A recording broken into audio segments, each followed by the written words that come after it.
नमस्कार, मी मंजिरी प्रभू आज तुमच्याकडे पुण्याहून बोलते आहे.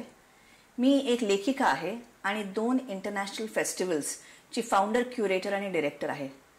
पुणे इंटरनॅशनल लिटररी फेस्टिवल हे एक लिटरेचरचं फेस्टिवल आहे जे आता गेले 8 वर्ष चालू आहे. आणि international festival of spiritual India हे होलिस्टिक एक फेस्टिवल आहे की जे आता यावर्षी त्याचं 3रं वर्ष आहे. आणि आज तुम्ही मला इथे बोलवलं आहे माझ्या अनुभवांबद्दल बोलण्यासाठी. त्याच्यासाठी मी खूप खूप आभारी आहे. फेसबुकवरनं मी नेहमी बघते की असं लिहिलं असतं की what would you have become if you had followed your childhood dream. आणि किती लोक लिहितात म्युझिशियन, सायंटिस्ट, असं काय काय लिहितात. आणि मी नेहमी लिहिते रायटर. त्याचं कारण असं आहे की माझं चाइल्डहुड ड्रीम वॉज रायटर आणि मी ती ड्रीम अगदी मनापासून फॉलो केली आहे. मी 7 वर्षाची होते जेव्हा मला कळून चुकलं होतं की मी लेखिका बनणार आहे. आणि त्याचं कारण असं होतं की जसे आपण म्हणजे माझ्या पिढीची सगळी लोक एनिट ब्लायटनची पुस्तकं खूप वाचत होते आणि मी इतकी तिच्या पुस्तकांमध्ये हरवून गेले होते. म्हणजे तिच्या पुस्तकांनी मला एवढं कसं क्रिएटिव्ह रायटिंग म्हणजे काय ह्याची एक शिकवण दिली की ऑटोमॅटिकली माझ्यामध्ये एक ऊर्जा, एक इन्स्पिरेशन निर्माण झाली की I want to become a writer. आणि तिथपासून माझ्यामध्ये ते अगदी कॉन्स्टंटली राहिलं. आणि मी आयुष्यात जे काही केलं, नंतर बालचित्रवाणीमध्ये प्रोड्युसर झाले, मग अजून फ्रीलान्स शॉर्ट फिल्म मेकर झाले, पण लिखाण हे कधी माझ्या हातून सुटलं नाही. आणि कॉन्स्टंटली मला माहिती होतं की आपल्याला लेखिकाच बनायचं आहे and that is my destiny. माझं पहिलं पुस्तक 1994 मध्ये आणि 1995 मध्ये 2 पुस्तकं अशी आली. पण खरं मोठं पुस्तक ज्याला एक आपण इंटरनॅशनल कॉन्ट्रॅक्ट म्हणतो ते 2004 मध्ये आलं. आणि त्याची एक वेगळीच गोष्ट आहे.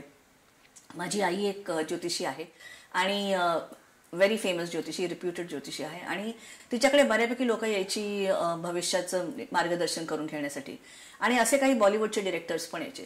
तर एकदा असं झालं की एक बॉलिवूडचा डिरेक्टर तिच्याकडे आला, म्हणजे अशी पार्टीसारखं होतं. आणि त्यांनी सांगितलं की मला एक अर्जंटली तुम्हाला काहीतरी विचारायचं आहे.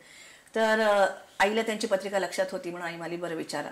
तर त्यांनी विचारलं की मला सांगा की मला मुलाचा योग आहे का. मग आईने पत्रिका पाहिली आणि मग तिने विचारलं की तुम्हाला हा प्रायव्हेट प्रश्न आहे, त्याचं उत्तर तुम्हाला इथेच देऊ का आपण दुसऱ्या खोलीत जाऊया. ते मला नाही, इथेच सांगा, हे सगळे माझे फ्रेंड्स आहेत.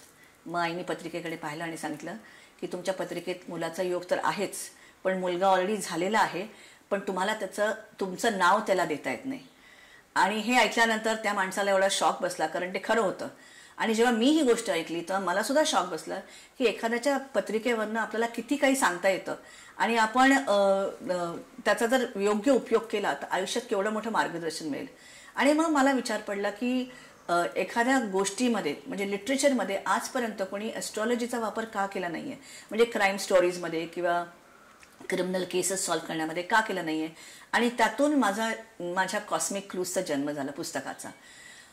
पण मला खूप वाटलं की अरे वा, ही केवढी ब्रिलियंट आयडिया. पण मी ते पुस्तक जेव्हा इंडियन पब्लिशर्सना पिच केलं तेव्हा कोणीही त्याला हात लावायला तयार नव्हतं. लकीली फॉर मी मला एक अमेरिकन एजंट मिळाली आणि I got a great 2 book deal with random house USA. So आणि तिथून माझा इंटरनॅशनल पुस्तकांचा प्रवास सुरू झाला. मग पुस्तक होत गेली, काही विकली गेली, काही नाही. भरपूर ऑथर म्हणून खूप अनुभव आहेत. 2013 साली म्हणजे बाय दॅट टाइम माझी एक 10-12 पुस्तकं झाली होती. तेव्हा माझ्या लक्षात आलं की इंडियामध्ये भरपूर सारे लिटरेचर फेस्टिवल्स आहेत, पण पुण्यात काहीच नाहीये. आणि पुणे हे आपण विद्येचं माहेरघर म्हणतो किंवा ऑक्सफर्ड ऑफ द ईस्ट म्हणतो. So why is there not an English literature festival in Pune. आणि म्हणून आम्ही विचार केला की आपण हे फेस्टिवल करायचं. आणि Pune international literary festival was born. That was in 2013. आणि ऑफकोर्स एकदम खडतर प्रवास होता पहिले 2-3 वर्ष, कारण फंडिंग नव्हतं किंवा भरपूर गोष्टी. म्हणजे त्याच्यामध्ये एक एवढं मोठं फेस्टिवल करायचं म्हणजे त्याला खूप त्याच्यात कंपोनंट्स असतात. म्हणजे 170हून अधिक ऑथर्स येतात किंवा स्पीकर्स येतात, नॅशनल इंटरनॅशनल लेवलचे. 5-5 स्ट्रीम्स सायमल्टेनियसली चालू असतात. म्हणजे एका तासात 5 ठिकाणी लेक्चर्स, टॉक्स, डिस्कशन्स, वर्कशॉप्स असे चालू असतात. मग आम्ही एक ऑथर एक्झिबिशन करतो. आमच्याकडे ट्रेजर आयलंड म्हणून लहान मुलांची एक स्ट्रीम असते. आमचं सोशल थीम असते त्याच्यासाठी. म्हणजे आम्ही दुसऱ्या वर्षी environment protection with focus on street dogs केलं होतं, किंवा ग्लोबल इमेज ऑफ इंडिया किंवा चिल्ड्रन राईट्स, असे भरपूर काय काय आम्ही सोशल थीम म्हणून वापरतो. हे सगळं करायला एक अशी टीम लागते की जी नो मॅटर व्हॉट हॅपन्स, मध्ये फंडिंग असो किंवा नसो, खूप सपोर्ट करायला एक टीम लागते. आणि मी लकीली माझ्यासाठी माझी फॅमिली एक मोठी टीम आहे. म्हणजे मी इतकं सुद्धा म्हणायला जाईल की मी आज जी कोणी आहे ती माझ्या फॅमिलीमुळे आहे. म्हणजे असा टेकू देऊन मला उभं केलेलं आहे. मला जे काय आहे करायची इच्छा आहे ते करायची परवानगी आहे. मला सगळे मनापासून आणि कौतुकाने सपोर्ट करतात. त्याच्यामुळे एक फॅमिली, एक टीम असणं किंवा तुम्हाला फ्रेंड्स असणं किंवा सगळे मिळून एकत्र येणं हे एक अतिशय महत्वाचा बाब आहे. 2013 साली जेव्हा आम्ही PILF सुरू केलं आणि 2014 ही 2 वर्ष PILFला जरा कठीण गेली, कारण का फंडिंगचे प्रॉब्लेम होते. सगळं जुळवाजुळव करायला खूप त्रास पडला आम्हाला. पण तिसऱ्या वर्षी विश्वकर्मा पब्लिकेशन्स हे टायटल स्पॉन्सर म्हणून आले आणि PILFला एकदम तेज आलं. आणि आजपर्यंत ते आमच्या पाठीशी अगदी खमके उभे आहेत. त्यांचं आणि आमचं विजन अगदी एक आहे, कारण का आम्हाला दोघांनाही माहिती आहे की लिटरेचर हे समाजाला किती उपयोगाचं आणि किती महत्वाचं आहे. PILFची एक खास बाब म्हणजे आम्ही जरी हे इंग्लिश लिटरेचर फेस्टिवल असलं तरी सुद्धा मराठीला पण आम्ही स्कोप देतो. म्हणजे 1-2-4 सेशन्स मराठीवर अगदी आवर्जून घेतो आम्ही. म्हणजे साहित्यावर असेल, फिल्म्सवर असतील, अजून मराठीला धरून काही असेल तर ते आम्ही डेफिनेटली त्याच्यावर फोकस करतो. म्हणजे त्याला एक विश्व प्लॅटफॉर्मवर मराठीला काहीतरी स्कोप मिळावा म्हणून. तिसरं आम्ही करतो म्हणजे मी जेव्हा सुरू केलं लिखाण करायला आणि मी जेव्हा लेखिका बनले तेव्हा माझ्या लक्षात आलं की मला कोणीच कुठच्याच लिटरेचर फेस्टिवलला बोलवलं नाही. आणि लिटरेचर फेस्टिवल्स असे असतात की तिथे आपल्याला एक नवीन रीडरशिप तयार करण्याचा एक संधी मिळते तिकडे. आणि म्हणून आम्ही काय केलं की PILF मध्ये नवीन ऑथर्स, जसे आपण इस्टॅब्लिश्ड ऑथर्स तर बोलवतोच, कारण का त्याच्यामुळे लोक त्यांना भेटायला आणि त्यांच्याशी बोलायला येतात, पण नवीन ऑथर्सना सुद्धा संधी मिळावी ह्याच्यासाठी आम्ही एक स्पेशल सेशन करतो, वाय बाय माय बुक. म्हणजे काय तर नवीन ऑथर्सना एक 4-5 मिनिटं किंवा 8 मिनिटं मिळतात त्यांची पुस्तकं आपल्या रीडर्सपर्यंत पोहोचवण्यासाठी आणि पिच करण्यासाठी.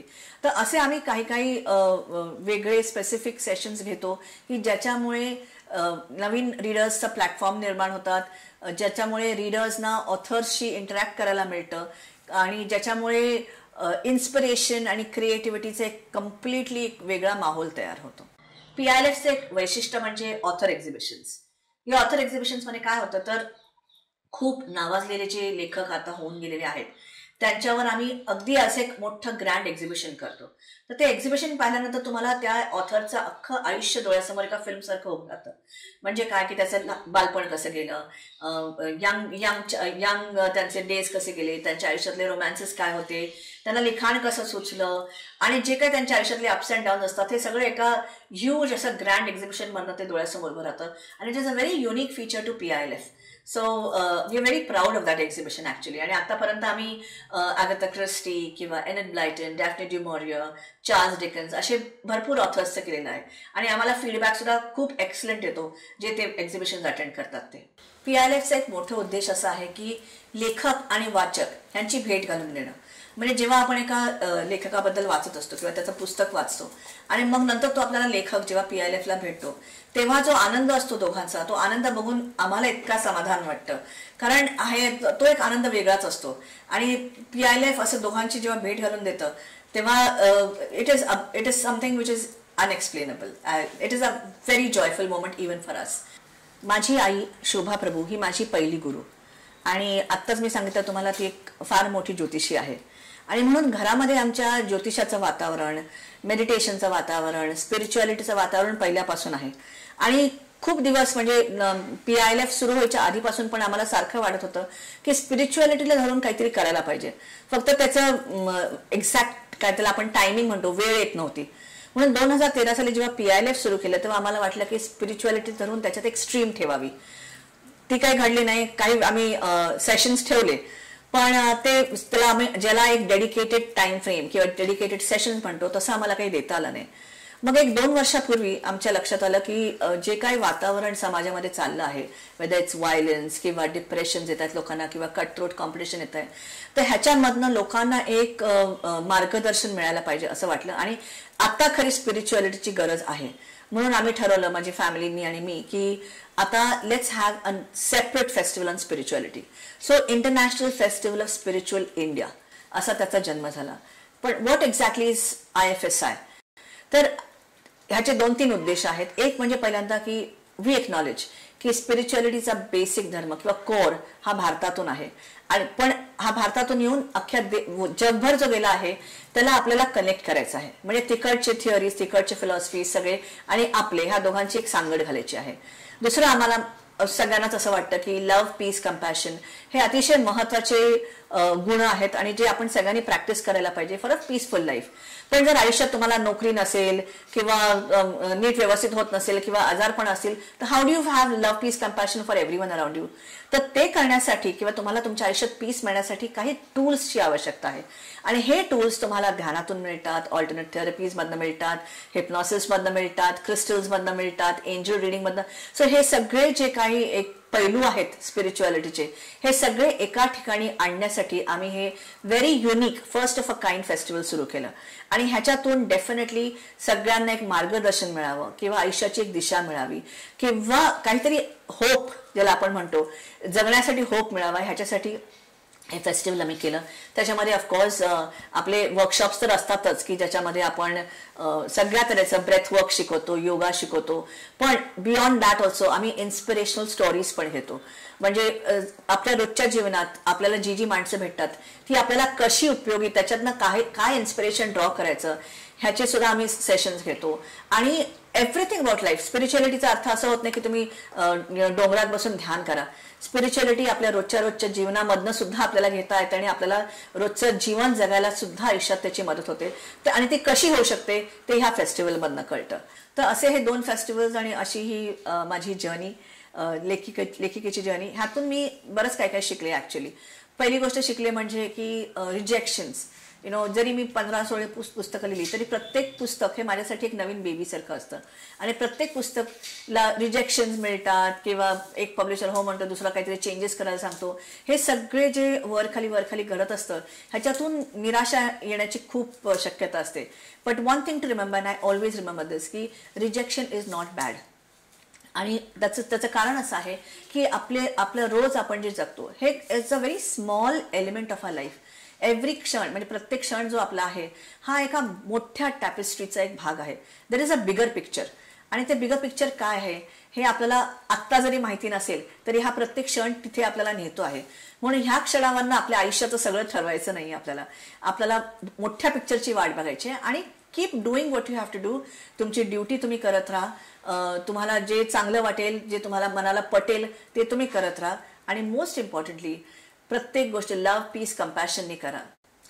अजून एक मला सांगायचं म्हणजे आपल्या आयुष्यात बऱ्यापैकी माणसं येतात. माझ्या आयुष्यात सुद्धा भरपूर माणसं आलेली आहेत की ज्यांचा मला त्यांच्या प्रेझेन्सनी पण उपयोग झालेला आहे. They help you. People come in to your life to help you, to assist you, to support you. प्रत्येकाचा काहीतरी रोल असतो तुमच्या आयुष्यात आणि ती माणसं सगळी मिळून तुम्हाला घडवतात. म्हणजे यू आर नॉट इंडिपेंडेंट. तुम्ही एकटं काहीच करू शकत नाही जगात. तुम्हाला तुमची फॅमिली लागते, तुम्हाला तुमचे फ्रेंड्स लागतात, सपोर्टर्स लागतात, ऑथर्स लागतात, पब्लिशर्स लागतात. This world is a society in a big way आणि तुम्हाला एकत्र येऊनच सगळ्यांना मिळूनच आयुष्यात काहीतरी करायचं असतं. त्याच्यामुळे मी आज इथे जरी असले तरी माझ्या मागे एक ह्यूज सपोर्ट सिस्टम आहे आणि मी त्या सपोर्ट सिस्टमची खूप आभारी आहे. शेवट मला एक अतिशय सांगावं असं वाटतं म्हणजे प्रत्येकाने वाचन आणि लेखन हे करायला पाहिजे. म्हणजे आता समाजामध्ये अशी परिस्थिती झाली आहे की मोबाईल्स आणि सगळ्यामुळे वाचक वर्ग हा अतिशय कमी झालेला आहे आणि त्याच्यामुळे सगळ्यावरच परिणाम होतो. कारण का reading is a window to the world. I don't call it just a window, it's like how should I call it, it's a runway to the world. You really go in to another world. तर त्याच्यामुळे वाचन हे अतिशय महत्वाचं आहे. त्याच्याच बरोबर लिखाण म्हणजे प्रत्येकाने रोज थोडं लिहिलं तर अतिशय उत्तम आहे. आपण म्हणतो ना की प्रत्येकात एक लेखक असतो. तर जर वाचन आणि लेखनाचं सांगड घालून आपण आपलं आयुष्य पुढे न्यायला लागलो तर त्याच्यामुळे इमोशनल स्टेबिलिटी येते आणि त्या इमोशनल स्टेबिलिटीमुळे एक आयुष्याला एक स्टेबिलिटी येते. तो my message for everyone is that please read, please write and you will see your life changing. मी खूप मोठी डॉग लवर आहे आणि ह्यूज डॉग लवर. म्हणजे इथपर्यंत की I feel that dogs are also my guru. आणि मला असं वाटतं की if all of us learn from dogs it's going to really help us. कारण का आपण जेवढं प्रेम कुत्र्यांवर करतो त्याच्या कित्येक पटीने प्रेम ते आपल्यावर करतात आणि नुसतं ते नाही, ते आपल्याला दुसऱ्यांवर प्रेम करायला शिकवतात आणि एकावर प्रेम करून करून असा एक मोठा पीस आणि लव्ह अँड कंपॅशनचा एक वलय तयार होतं. त्याच्यामुळे I am going to say my message to all of you is love animals, love dogs, love people. And finally मला सांगावं असं वाटतं की मी पूर्णपणे एक मराठी व्यक्ती आहे. म्हणजे पुण्यावरचे जे सगळे जोक आहेत, पुणेरी जोक्स आहेत, ते सगळे मला लागू होतात. आणि मला वरण भात तूप आवडतं. मी माझ्या आईला आई म्हणते, माझ्या भावाला दादा म्हणते, आणि I am a very very proud Marathi person. आज तुम्ही मला इथे बोललात आणि तुमच्या विश्व मराठी परिषदेमध्ये बोलायचा चान्स दिला, ह्याच्याबद्दल मी खूप खूप आभारी आहे. I wish you all the best. अतिशय तुमचं सुरळीतपणे पार पडू दे आणि हॅपी न्यू इयर, कारण हे नवीन वर्ष सुरू झालं आहे. Thank you so much.